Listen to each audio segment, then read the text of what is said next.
pala. Kakatapos pala ng Christmas party namin kanina.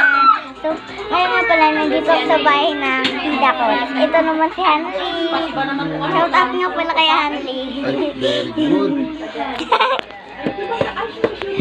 Saka ito naman yung kapatid ko. Lang. Okay, kita nyo yan. Cute, no? Tapos, ito yung mga pinsan ko. King, say hello. Hello. Shout out nga pala kay Clint. So, ito mga si Ate Maika. Shout out din nga pala kay Mike. Kay Maika. Tapos, punta tayo sa taas. Kaya wala na. Hindi ako. Ay, ito lang. So, ngayon nga pala, abangan nyo yung vlog namin. So,